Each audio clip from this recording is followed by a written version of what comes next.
Naranasan nyo na ba yung biglaang rides tapos nabudol ka pa ng partner mo? Tara, samahan mo ako. What's up mga ka-atik? Ako nga pala si Janice, inatik girl. Si atik pa, kanang atik lang mo. Yung atik-atik lang mo to For today's video, may nilalakad lang kami nito. Actually, kukuha lang kami ng plate number sa Silang Bayan at magpamedikal lang yung partner ko.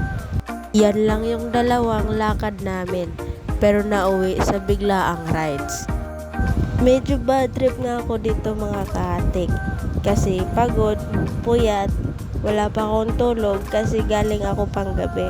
Pagkatapos namin nakuha yung plate number, niyaya ako ng partner ko na magtagaytay.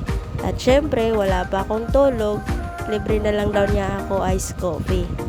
At pumayag na rin ako mga kaatik, kasi malapit lang naman yung Tagaytay sa Silang Bayan. Nakakapagod talaga yung biyahe namin kasi sa sobrang init ng panahon. At nung malapit na kami sa Tagaytay, kahit sobrang init, pero ang lamig pa rin ng simoy ng hangin. Okay lang po dito magpapalamig. Basta wag lang pasubraan. Baka mamaya, pati relasyon nyo lumamig din. Atik lang! At nakikita na nga namin yung mga magagandang view. Ang sarap pala pagmasdan mga kaatik. Nakakatanggal ng stress. At nawawala na rin yung pagod at antok ko. Nakikita ko lang yung mga magagandang tanawin. O diba, bigla akong naging active mga kaatik. At ito na pala mga kaatik, sobrang saya ng partner ko.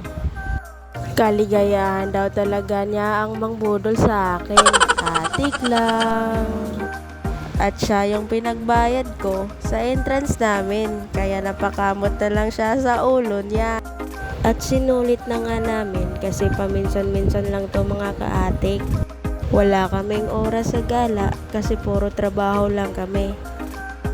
Ganyan talaga kasi tagapagmana daw kami ng kumpanya. Atik lang. Pila ragoy atik-atik guys oy. At habang pinagmasdan namin yung view, napaisip tuloy yung partner ko kung pwede lang daw to balikan araw-araw, ginawa na daw niya. At pauwi na pala kami dito mga kaatik kasi napapagod na kami kakaikot. At pagod na daw siya kakaakyat. At sa sobrang pagod, napakamot tuloy siya ng puwet. At sa pag-uwi namin, inaantok na rin ako. Nagpalit muna kami ng partner ko. Ako muna yung OBR ngayon at siya muna yung driver ko. Simula sa Tagaytay hanggang sa bahay. Pero ang sakit pala sa puwet pag ikaw yung back ride, lalo na pag mahaba-haba yung biyahe. Ngayon alam ko na pala kung bakit malikot yung partner ko kapag siya yung back ride ko. Pero lagi ko siyang inaaway kapag sobrang likot niya. Kasi sa totoo lang, ang hirap mag-drive kapag malikot yung back ride mo. At fast forward na nga tayo mga kaatik kasi sobrang sakit na ng puwet ko.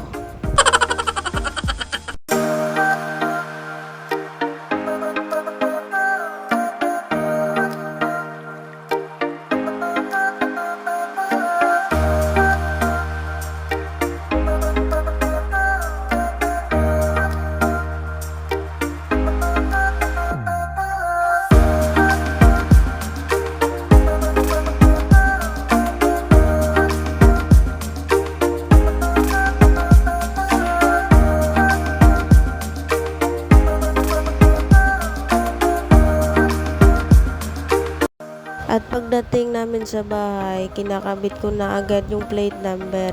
Kailangan ko na tanggalin yung improvised na ginagamit ko.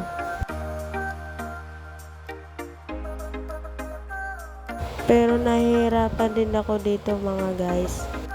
Mahirap talaga kapag hindi kumpleto yung tools.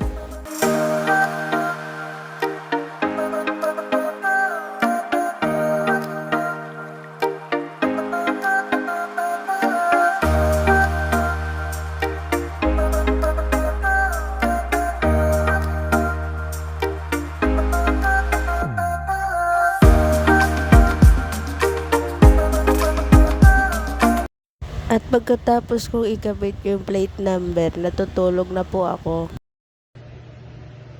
At ginising na nga ako ng partner ko kasi papasok na sa trabaho.